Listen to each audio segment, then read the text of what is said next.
আসসালামু আলাইকুম guys, welcome back to my channel look for village cooking.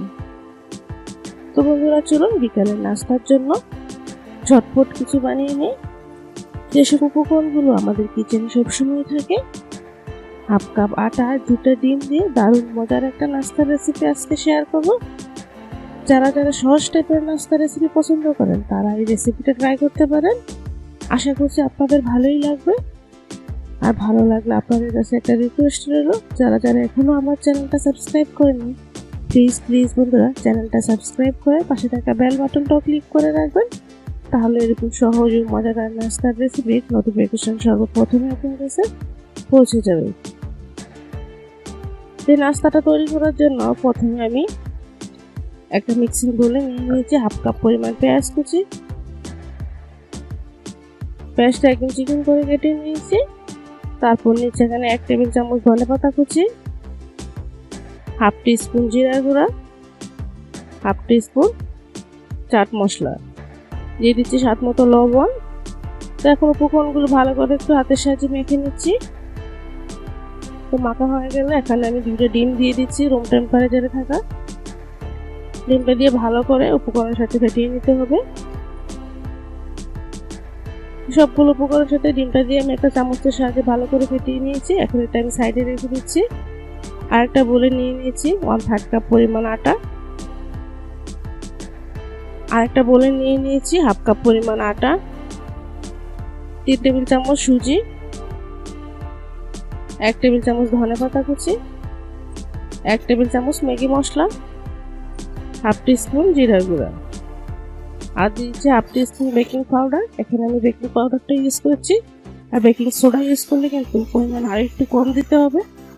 আর দিয়ে দিচ্ছি পরিমাণ মতো লবণ, একদম সামান্য পরিমাণে হলুদ গুঁড়া। এতে করে কালারটা খুবই সুন্দর হবে, চাইলে এটা স্কিপও করা যাবে। তো প্রথমে আমি শুকনো উপকরণগুলো একটু ভালো করে মিশিয়ে নিচ্ছি। শুকনো উপকরণকে ভালো করে মিশানো হয়ে গিয়েছে। এখন দিয়ে দিচ্ছি কিছু চিলি ফ্লেক্স। চিলি ফ্লেক্সটা দিয়ে যেরকম ঝাল খাবেন সেই অনুপাতেই দিবেন। তো এখন আমি নর্মাল পানি অ্যাড করে মোটামুটি গাঢ় একটা ব্যাটার তৈরি করে নিচ্ছি। তো ভালো করে ফেটিয়ে কিন্তু ব্যাটারটা তৈরি করতে হবে অল্প পানি অ্যাড করে, এতে করে কোনো রকম লাম্পস থাকবে না। তো বন্ধুরা দেখুন ব্যাটারটা একদমই তৈরি হয়ে গেছে। ঘনত্বটা আপনাদের দেখিয়ে দিচ্ছি, এরকম ঘনত্বের হবে ব্যাটারটা। তো চলুন বাকি প্রসেসিংগুলো করে নিই। এখন চুলায় একটা প্যান বসিয়ে 1 টেবিল চামচ মতো তেল দিয়ে দিয়েছি। তেলটা হালকা গরম হয়ে গেলে এখন আমি ডিমের ব্যাটারটা দিয়ে দেবো। সম্পূর্ণ ব্যাটারটা আমি একসাথে দিয়ে নিয়েছি। তারপর সম্পূর্ণ প্যানে আমি ব্যাটারটা একটু ছড়িয়ে দিচ্ছি। তো ছড়ানো হয়ে গেলে যখন এরকম হালকা হয়ে আসবে তখন সাইড থেকে ভাঁজ দিয়ে দিতে হবে।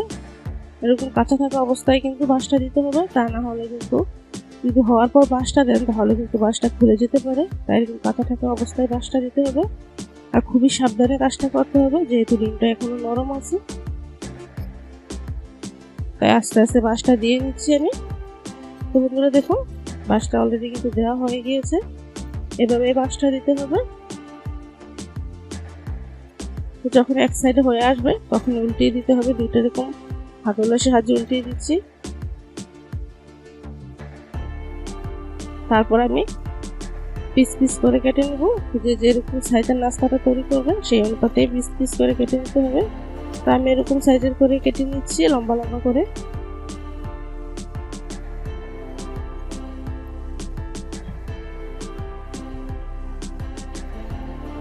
সব নাস্তা পিসগুলো কাটা হয়ে গিয়েছে।